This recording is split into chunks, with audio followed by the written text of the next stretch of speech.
महायुतीचं जागा वाटप अडलं. महायुतीत 9 जागांचं अडलं.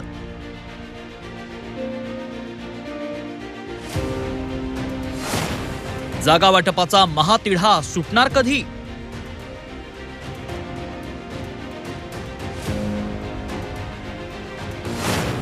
नाशिक, छत्रपती संभाजीनगर, रत्नागिरी, सिंधुदुर्ग, ठाणे, सातारा, पालघर, मुंबई उत्तर पश्चिम, मुंबई दक्षिण, मुंबई उत्तर मध्यवरून महायुतीत जागा वाटपाचा तिढा अजूनही कायम आहे.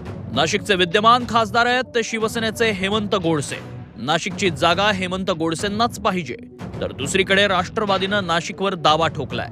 छगन भुजबळ नाशिकमधून लढण्यासाठी इच्छुक आहेत. मनोज जरांगे पाटील यांच्या मराठा आंदोलनावेळी भुजबळांनी ओबीसींची बाजू लावून धरली होती. छगन भुजबळांना याचाच फायदा होईल असा अंदाज आहे. या ठिकाणी अजितदादांनी ही जागा मागितली आणि त्यावेळेला अजितदादा प्रफुल्ल पटेल यांचं म्हणणं असं आहे की म्हणून सांगण्यात आलं की ती जागा तुम्हाला घ्यायची असेल आणि घ्या, परंतु छगन भुजबळांना तिथे उभं करा असं त्यांनी मला सांगितलं. नाशिकप्रमाणेच तळ कोकणातही जागा वाटपावरूनच शिमगा सुरू आहे. रत्नागिरी सिंधुदुर्ग लोकसभा मतदारसंघावरून शिवसेना आणि भाजपमध्ये राजकीय दशावतार रंगतोय.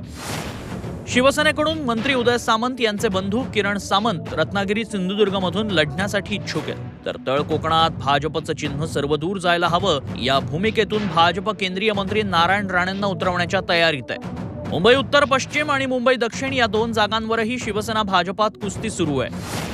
मुंबईतल्या या दोन्ही जागांवर शिवसेनेचे खासदार असल्यानं दोन्ही जागा आपल्याकडेच राहाव्यात अशी आक्रमक भूमिका शिंदेंच्या शिवसेनेनं घेतली आहे. तर या दोन्ही जागांवर भाजपची ताकद असल्यानं त्या भाजपला मिळाव्यात असा दावा भाजपनं केलाय. आणि दक्षिण मुंबईची जागा जी आहे ती त्यांना खात्रीपूर्वक निवडून येणारी जागा आहे. म्हणून प्रत्येक उमेदवाराला वाटणं साहजिक आहे की मला ही जागा भेटली पाहिजे. मग त्यासाठी काही लॉबिंग असते, नेत्यांकडे जाणं असतं. आता तुम्ही पाहिलं असेल तर काही जे शिवसेनेचे उमेदवार होते ते देवेंद्र फडणवीस साहेबालाही भेटत होते, अजितदादालाही भेटत होते. काही त्यांचे भाजपचे उमेदवार हे शिंदे साहेबालाही भेटत होते. आणि हे लॉबिंग हा प्रकार फक्त नाव घोषित करण्यापुरता मर्यादित असतो, तिथपर्यंत असतो.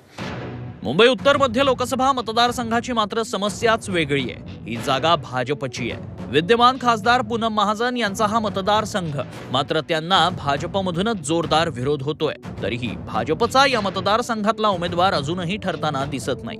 छत्रपती संभाजीनगर हे मराठवाड्याचं मुख्य केंद्र, परंपरागत मतदारसंघ असल्याचा दावा करत या जागेवर शिवसेनेनं आपला हक्क सांगितलाय. तर दुसरीकडे छत्रपती संभाजीनगरची जागा लढल्यास लाखांच्या मताधिक्यानं निवडून येण्याचा दावा भाजपचे स्थानिक नेते करतायत.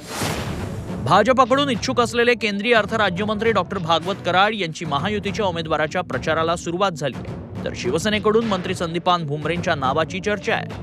मुंबई शेजारच्या ठाण्याच्या जागेवरूनही महायुतीत धुसफूस सुरू आहे. मुख्यमंत्री एकनाथ शिंदे यांचा बालेकिल्ला म्हणजे ठाणे, तेव्हा ठाणे आपल्याकडेच राहावं हा शिवसेनेचा आग्रह आहे. भाजपच्या ताब्यातल्या ठाणे लोकसभा मतदारसंघ 1996 मध्ये शिवसेनेनं हिसकावला होता. शिवसेनेचे तत्कालीन जिल्हाप्रमुख आनंद दिघेंनी ही खेळी यशस्वी करून दाखवली होती. आता पुन्हा एकदा भाजपला ठाण्यात आपलं कमळ फुलवायचं आहे. तेव्हा शिवसेनेचं ठाणं आणि ठाण्याची शिवसेना हे समीकरण भाजप बदलू शकणार का? इथेच खरी मेघ आहे. तीच गत साताऱ्याची. इथेही वाद सुरू आहेत, मात्र तो आहे भाजप आणि अजित पवारांच्या राष्ट्रवादीमध्ये.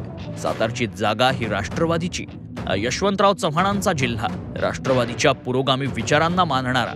मात्र राष्ट्रवादी समोर आव्हान आहे ते उदयनराजे भोसलेंचं.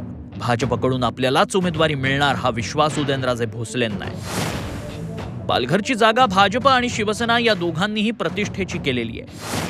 2019 मध्ये भाजपचे राजेंद्र गावित शिवसेनेच्या तिकिटावर लढून विजयी झाले होते. तेव्हा ही जागा आपल्यालाच पाहिजे ही भाजपची भूमिका आहे. तर विद्यमान खासदार शिवसेनेचा असल्यानं या जागेवर शिवसेनेनं दावा केलाय. लोकसभा निवडणुकीच्या पहिल्या टप्प्याचं मतदान अगदी काहीच दिवसात पार पडेल.